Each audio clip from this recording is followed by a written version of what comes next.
Olá, queridos, é muito bom nós estarmos juntos mais uma vez para louvarmos ao Senhor, para adorarmos juntos ao Senhor. Eu agradeço a Deus pela tua vida, que você tem permanecido, tem perseverado nesse momento tão difícil de pandemia. Que Deus possa abençoar muito a sua vida. Você que não faz parte fisicamente aqui da missão, é um amigo querido, é um amigo que tem andado com a gente também. Temos alguns irmãos aí que têm caminhado com a gente. Que Deus possa abençoar muito a sua vida. E muito obrigado pelo privilégio de ter você com a gente nessa caminhada. E esperamos que logo assim que passar essa pandemia, você possa estar aqui com a gente, conhecendo a nossa igreja, viu? Que Deus te abençoe muito. Os irmãos de outras igrejas também, que Deus possa abençoar a sua vida. Persevera firme aí, esteja orando pela sua igreja, pelo teu pastor aí, nesse tempo tão difícil. Tá bom? Amém. Tendo dito isto, estamos nesse momento de culto para agradecer a Deus pelo cuidado dele e também intercedermos uns pelos outros, né? Pelos pedidos de oração, que Deus possa estar atendendo a cada um dos nossos pedidos, principalmente quando nós oramos uns pelos outros. Quero ler com os irmãos Atos capítulo 20, nós estamos estudando o livro de Atos esse mês, nos momentos de devocional, que a gente tem postado aí o link no grupo. Qualquer coisa é só você acessar o canal lá também, que você vai ter todas as devocionais. Se você pegou pela metade, nós temos todas as devocionais gravadas lá no canal do YouTube. Quero ler com os irmãos Atos capítulo 20, do versículo 27 ao versículo 30, que diz assim: Pois nunca deixei de vos anunciar todo o conselho de Deus, toda a palavra de Deus. Olhai por vós e por todo o rebanho sobre o qual o Espírito Santo vos constituiu bispos, para apacentardes a igreja de Deus, a qual ele comprou com o seu próprio sangue. Sei que depois da minha partida entrarão no meio de vós lobos cruéis, que não pouparão o rebanho, e que dentre vós mesmos se levantarão homens que falarão coisas perversas para atrair os discípulos após si. Hoje a palavra para a nossa reflexão é cuidado com os lobos. Cuidado com os lobos. Não brinquem com os lobos. No primeiro momento aqui, numa hermenêutica correta do texto, fica muito claro de que o apóstolo está falando de falsos pastores, né, de falsos líderes que vão infiltrar-se na igreja, no rebanho, para poder desviar a igreja do evangelho de Jesus. Isso aconteceu muito naquele período. Paulo escreve várias de suas cartas para corrigir a igreja, ou então para marcar o caminho que a igreja deveria caminhar em relação à doutrina, em relação à sua fé. E é óbvio, aqui o apóstolo Paulo está falando de falsos pastores, está falando de homens. E por que são chamados de falsos pastores? Por que isso recebe esse nome, né, de falsos pastores? É muito claro que fica aqui no versículo 27, que o apóstolo Paulo diz que eu nunca deixei de vos anunciar todo o conselho de Deus. Todo o conselho de Deus. Toda a palavra de Deus. A pregação de Paulo era uma pregação íntegra, era uma pregação integral. Ele entregava tudo aquilo que Deus mandava. Qual é o problema dos falsos pastores do nosso tempo e daquela época também? Entregam partes, pegam o texto bíblico, pegam a palavra do Senhor, recorta aquilo que interessa, recorta aquilo que é agradável de se ouvir e dá aquilo. Eles não entregam todo o conselho de Deus, eles não entregam todo o recado de Deus, eles entregam apenas uma parte, porque o que eles querem, como disse o versículo 30, atrair pessoas para si. E isso, discípulos, atrair discípulos para si. Discípulos que são de Jesus, esses indivíduos eles querem atrair para si, e vão pagar um preço muito alto por isso. Vão pagar um preço muito alto por isso. Não mexa com a noiva do Cordeiro. O noivo é brabo demais, ele é muito bravo, e ele vai pegar todos os pastores que estão olhando indevidamente e que estão tratando indevidamente a sua noiva. Muitas vezes eu sou criticado aqui na igreja porque eu dou nome aos lobos. Diversas vezes aqui eu falei o nome dos lobos, e eu deixo muito claro para os irmãos. Os irmãos antigos já são mais maduros, já conseguem identificar então quem são essas pessoas que pregam uma parte do evangelho, mas para um povo que está chegando, um povo novo, isso às vezes não é fácil de identificar, visto que eles pregam em nome de Jesus, visto que eles pregam abrindo a Bíblia e citando o texto bíblico. E às vezes eu sou criticado por isso, mas eu preciso deixar bem claro para a igreja quem que eles não devem ouvir. Eu preciso dizer para eles, olha, esse pessoal aqui, esse indivíduo aqui, ele não prega a palavra do Senhor, ele dissolve a palavra do Senhor, ele olha para o seu próprio ventre, ele quer atrair discípulos para si, ele quer ter fiéis. Isso é terrível quando a gente vê pela televisão aí, os fiéis do pastor não sei o quê. Pastor não tem fiel nenhum, pastor Fábio não tem fiel nenhum. Pastor que tem fiel e discípulo é pastor com P maiúsculo, tem nome e é um só. Jesus de Nazaré, Jesus o Cristo. Só Ele então tem fiéis. Todos nós somos discípulos de Jesus.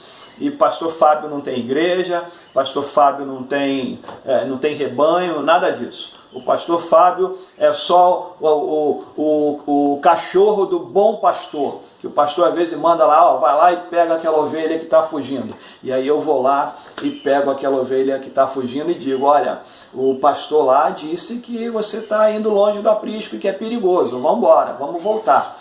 E aí a ovelha volta se ela quiser, mas é um problema dela com o Senhor.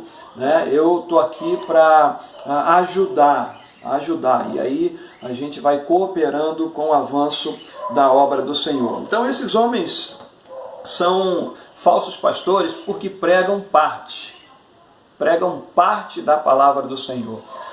Eu já citei vários, agora tem uma modinha nova, pastor coaching. Sai disso, filho meu, diz o profeta, sai dela, povo meu, sai fora disso, não acompanhe esses camaradinhas bonitinhos, com boa oratória, que estão lá pregando, dizendo que Deus está ali para ser subserviente ao homem, mensagens de autoajuda, e estão atraindo multidões. Querido, a maior decepção que eu posso ter aqui na nossa comunidade, na nossa igreja, se um dia você sair daqui, que você vá para uma igreja séria, viu? Que você não vá atrás desses falsos pastores, que você aprenda aqui junto com a gente a palavra da verdade, você aprenda todo o conselho de Deus. Como eu sempre digo, eu não faço julgamento temerário, isso é proibido, Deus nos proíbe disso.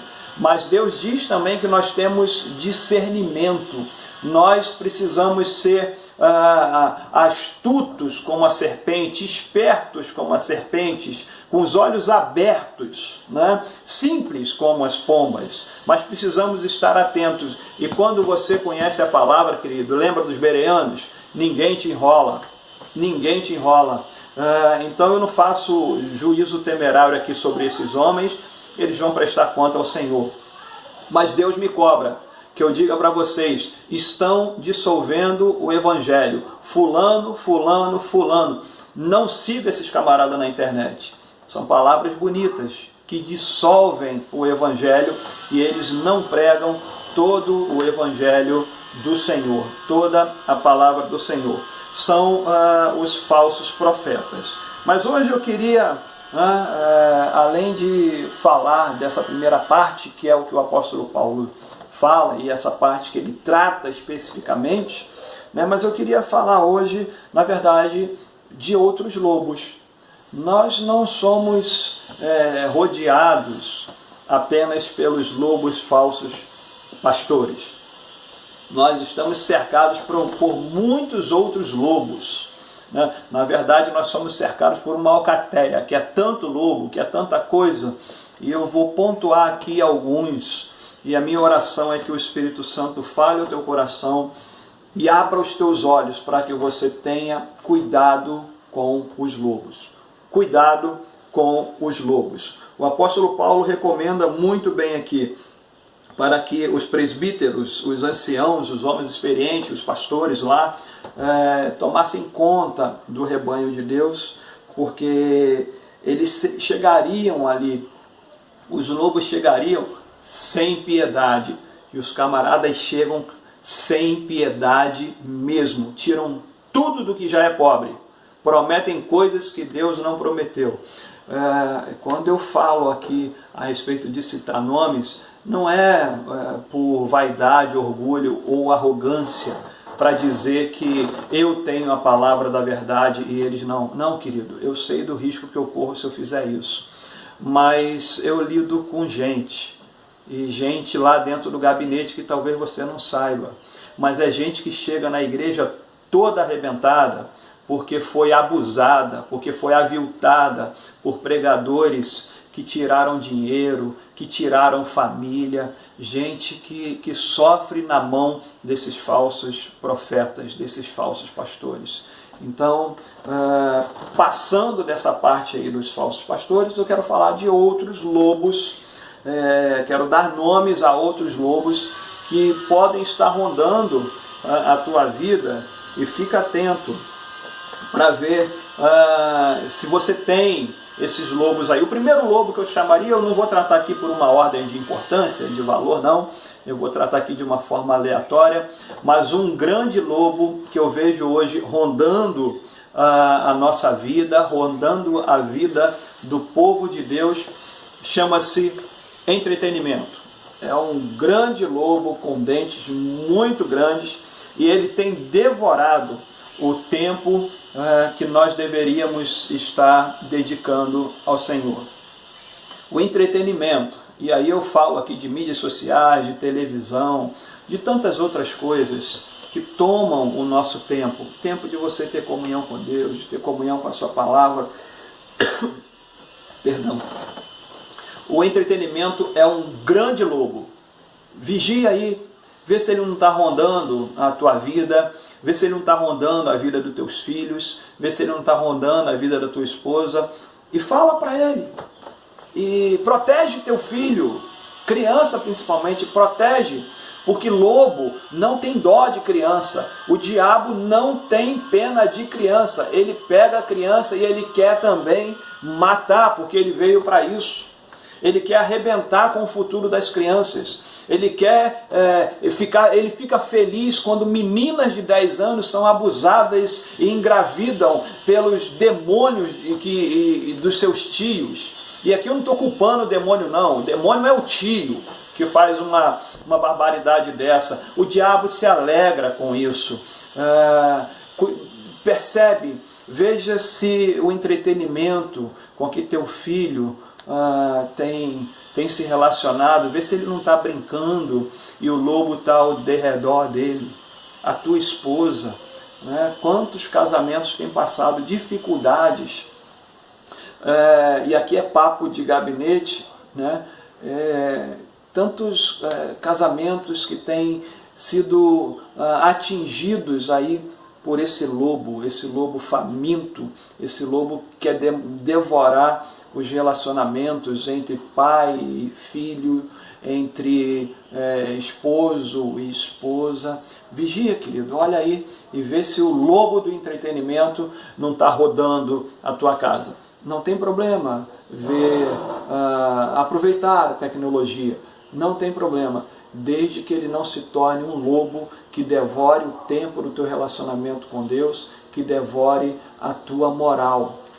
Lobo do entretenimento da televisão, que programas indecentes que vão fazer com que você relativize todos os problemas éticos e morais que eles querem colocar na nossa cabeça. O segundo lobo que eu quero apresentar para os irmãos,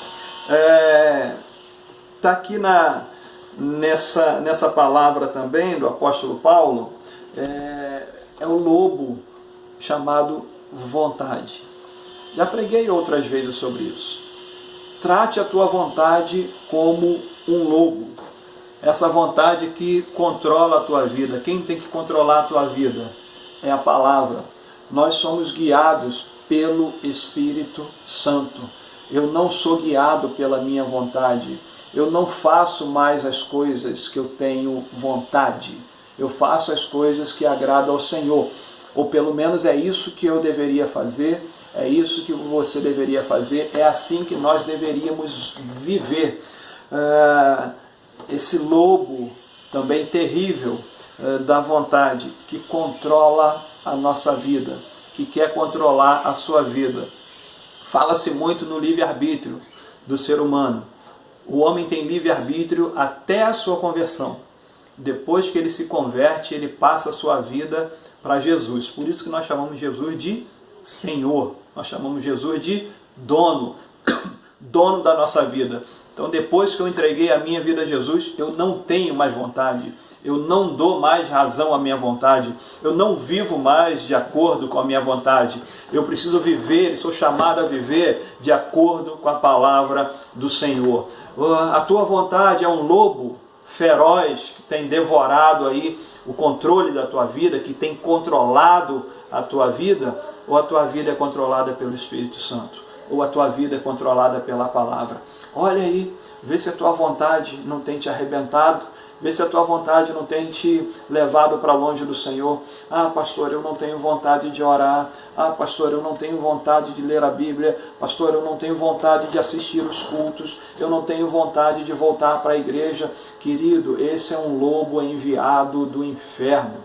Porque a vontade a gente vence fazendo força. O diabo não pode te impedir de ler a Bíblia. Ele pode fazer com que você não tenha vontade de ler a Bíblia. Pega a Bíblia e vai ler, dobra teu joelho e vai orar, bota lá na internet na hora do culto e participa do culto e cultua o Senhor junto com outros irmãos, ainda que virtualmente. Não dê razão à tua vontade. Esse é um grande lobo também. O terceiro lobo que eu quero falar, na verdade o quarto, né? Os falsos pastores, o entretenimento, a vontade. E o quarto agora é o desânimo. Na verdade, o desânimo para mim é um lobo mentiroso. Eu sempre, quando falo em desânimo aqui, eu acho que desânimo é uma palavra que não deveria existir para a gente. Desânimo para mim só é possível na depressão, com um problema na psique, com um problema psicológico ou psiquiátrico que deve ser tratado. Nesse caso, sim, vale o desânimo. Mas se você está bem, né, bem emocionalmente, desânimo é um lobo mentiroso, é um lobo falso, porque ele quer tirar a tua capacidade de encarar a vida. E como é que você vence um lobo? Também fazendo força, pedindo que Jesus te dê força, pedindo que Jesus desça o cajado sobre a cabeça desse lobo, desse desânimo. Mas você precisa fazer força. Você precisa também encarar a tua vida. Levanta e anda. Deus, lembra disso? Falei há poucos dias. Levanta-te, põe de pé que eu falarei contigo. Deus não fala com gente deitado. Desânimo é artimanha mentirosa do diabo. Desânimo é uma coisa que o diabo inventou, mas que na verdade ela não existe para o crente. A gente não vê isso na Bíblia. Quando a gente vê ânimo, perdeu o ânimo na Bíblia, é que ele perdeu a força da alma, né? E que é exatamente o que acontece com a pessoa que está em depressão. A alma perdeu a sua força, a vida da alma está esvaindo. Mas fora essas questões de depressão e problemas emocionais, desânimo é conversa fiada. Bota esse lobo para correr daí, meu irmão. Faz força e vai encarar os desafios da vida que a gente precisa encarar. O quinto lobo, o que eu quero falar aqui, é sobre não congregar. A questão da comunhão com a igreja, de querer andar longe da igreja, também é uma grande tentação, também é um lobo que tem devorado muita gente por aí. Eu costumo falar que eu gosto muito de ver o canal Animal Planet, né? Aquele Love Nature, que falam da natureza. Eu sou encantado por tudo aquilo que Deus fez, tudo aquilo que Deus criou. É interessante que na natureza, os grandes predadores da África, lá naquelas savanas, o que eles fazem lá com os gnus, né, com aqueles animais lá? Eles separam um da manada. E quando eles conseguem separar um da manada, já era. Vai virar comida deles, vai ser vítima deles. Satanás também está assim ao nosso derredor, bramando como um leão, para nos afastar da manada, nos afastar do rebanho. Não se afaste do rebanho de Jesus. Jesus é pastor e Jesus está onde o seu rebanho está. Se alguma ovelha se perde, se alguma ovelha se machuca, ele vai buscar. Mas não se afaste do Senhor por conta própria de forma alguma. Congregue. Temos todas as dificuldades de relacionamentos humanos, mas ainda assim é maravilhoso a gente estar na congregação. Vigia se esse lobo não tem rondado aí a tua vida. Olha para ver se você não tem pensado em não voltar para a igreja, em não participar dos cultos com a igreja. Preste atenção, querido, que esse lobo vai devorar o teu relacionamento com o outro, e isso é vital para que a gente tenha uma vida bem-aventurada. E, em último lugar, eu quero falar sobre o lobo do pecado. Como eu disse, eu não estou falando por ordem de importância, mas este lobo é um lobo terrível, talvez o maior de todos eles. O propósito dele também é te levar para longe do aprisco, para longe da palavra. E quando ele te leva para longe da palavra, ele te mata. Não é isso que diz lá? O salário do pecado é o quê? A recompensa do pecado é a morte. O pecado também é um lobo. E esse lobo, geralmente, ele está lá dentro, ou então ele está querendo entrar. Se você está na beiradinha aí de cometer um pecado, que você sabe que é pecado, não faça isso não. Peça ao bom pastor para espantar esse lobo de onde você está e vá você para perto do bom pastor. Peça perdão a ele, peça força. É a oração do Pai Nosso. Não me deixe cair na tentação, não me deixe cair em tentação, Senhor. Me guarda, bom pastor, deve ser a nossa oração. E para você que já foi alcançado por esse lobo, confesse isso ao Senhor. Confesse e deixa, arrepende e deixa, porque o Senhor vai te perdoar e o Senhor vai arrebentar esse lobo do pecado, porque esse lobo já foi vencido lá na cruz, mas ele continua aí durante esse tempo, enquanto nós caminhamos aqui, ele continua rodando, e vez por outra a gente deixa ele nos dar uma mordida. Então guarda a tua vida, querido, santifica a tua vida, guarda a tua vida do pecado. Existem outros lobos, é claro, que eu poderia falar aqui, que dispersam a família, como eu falei a respeito da internet, as mídias sociais que separam a família, o esposo fica no quarto, a mulher fica na sala, o filho fica no outro quarto, está todo mundo separado, que acaba um casamento. O lobo das drogas, o lobo do vício, o lobo da prostituição, né? Cada um no seu devido lugar tentando ceifar a tua vida, né? O álcool, que é um lobo tão bonitinho, né? Que chega devagarzinho, é um copinho de cerveja, mas daqui a pouquinho também está devorando, está fazendo de você e da sua família uma vítima dele. Então, querido, veja aí qual o lobo que tem devorado a sua alegria, qual o lobo que tem devorado a sua paz, qual o lobo que tem devorado a sua esperança. Muito provavelmente o lobo só pega o rebanho, o lobo só pega a ovelha quando a ovelha está longe do pastor. E você sabe que quando uma ovelha é alcançada pelo lobo, você sabe o que acontece. Você e eu, a gente não pode se defender. A gente precisa estar junto do bom pastor. A gente precisa estar perto do bom pastor, aquele que dá a sua vida pelas ovelhas. Portanto, olha ao teu redor. Veja que lobo tem rondado a tua vida, tem rondado a tua família, os teus filhos, e toma uma atitude em relação a isso. Não saia de perto do bom pastor. Que ele te guarde e que você também faça a sua parte de não se afastar do aprisco aonde o bom pastor está. Deus te abençoe, querido, em nome de Jesus. Amém.